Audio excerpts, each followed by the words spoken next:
मोदी सरकार की तरफ से अग्निपथ योजना का ऐलान बड़े ही जोर शोर से किया गया और अग्निपथ स्कीम के फायदे गिनाए गए, लेकिन देश भर में इस योजना का जबरदस्त विरोध हो रहा है।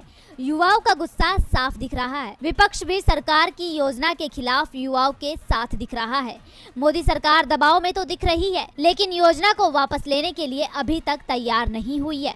अग्निपथ योजना को लेकर हो रहे विरोध को लेकर केंद्रीय रक्षा मंत्री राजनाथ सिंह ने सफाई दी है। उन्होंने कहा कि अग्निपथ योजना की नियमित रूप से समीक्षा की जाएगी और खामियों को समय समय पर दूर किया जाएगा। इसके साथ ही राजनाथ सिंह ने कहा कि जब कभी भी कोई नई योजना आती है तो उसे लेकर कुछ आशंकाएं लोगों के मन में रहती है, लेकिन मेरा मानना है कि ये आशंका नहीं होनी चाहिए। इसके साथ ही रक्षा मंत्री राजनाथ सिंह ने कहा कि मैं योजना को रक्षा क्षेत्र में बड़े बदलाव के रूप में देखता हूँ। इससे भर्ती प्रक्रिया में भी क्रांतिकारी बदलाव होगा।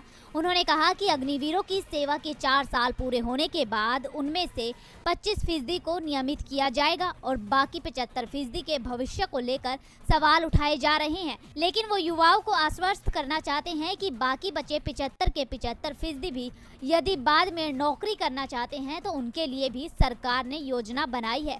एक बार अग्निपथ योजना को लागू होने दे, सरकार इसकी हर साल समीक्षा करेगी और कहीं भी कोई भी कमी होती है तो उसे दूर किया जाएगा। रक्षा मंत्री राजनाथ सिंह के बयान से ये साफ हो गया है कि सरकार अब देश के युवाओं की नाराजगी को दूर करना चाहती है।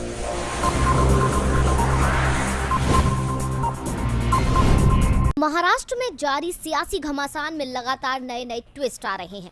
एक तरफ मुख्यमंत्री उद्धव ठाकरे अपनी सरकार बचाने के लिए एक्शन मोड में दिख रहे हैं, तो दूसरी तरफ गुवाहाटी में बैठे बागी विधायकों में हलचल तेज हो गई है। दरअसल शनिवार को कार्यकारिणी की बैठक हुई, जिसमें सीएम ठाकरे भी शामिल हुए और बैठक में तय किया गया कि अब सारे फैसले उद्धव ठाकरे लेंगे, जिसके बाद से एकनाथ शिंदे की टेंशन बढ़ गई है। ऐसे में बागी नेता एकनाथ शिंदे ने आज सभी बागी विधायकों की एक बैठक बुलाई है, जिसमें आगे की रणनीति को लेकर चर्चा की जाएगी। तो इससे पहले शनिवार को भी एक बैठक हुई थी, लेकिन बैठक में क्या हुआ ये सामने नहीं आया था। हालांकि खबरें तो ये भी सामने आ रही हैं कि शनिवार देर रात एकनाथ शिंदे और महाराष्ट्र के पूर्व मुख्यमंत्री देवेंद्र फडणवीस की मुलाकात हुई, जिसके बाद ही आज फिर एकनाथ शिंदे ने ये बैठक बुलाई है और ये बैठक आज करीब 12 बजे हो सकती है। तो उधर महाराष्ट्र में भी शिवसेना की युवा कार्यकारिणी की बैठक होगी। ये बैठक शाम 5 बजे के आसपास शुरू होगी। बैठक में उद्धव ठाकरे के बेटे और महाराष्ट्र के मंत्री आदित्य ठाकरे भी शामिल होंगे। बताया जा रहा है कि राज्य में जारी सियासी गतिरोध पर वो पार्टी की युवा कार्यकर्ताओं को संबोधित करेंगे। वहीं इससे पहले आदित्य ठाकरे लगातार एकनाथ शिंदे और बागी विधायकों पर निशाना साधते रहे हैं और आदित्य ठाकरे ने एक बार फिर निशाना साधते हुए कहा कि जो चले गए हैं अच्छे के लिए चले गए। उन्होंने कहा कि पूरे देश ने देखा कि कोरोना के दौरान सबसे शक्तिशाली काम करने वाले को अपना सरकारी आवास छोड़ना पड़ा।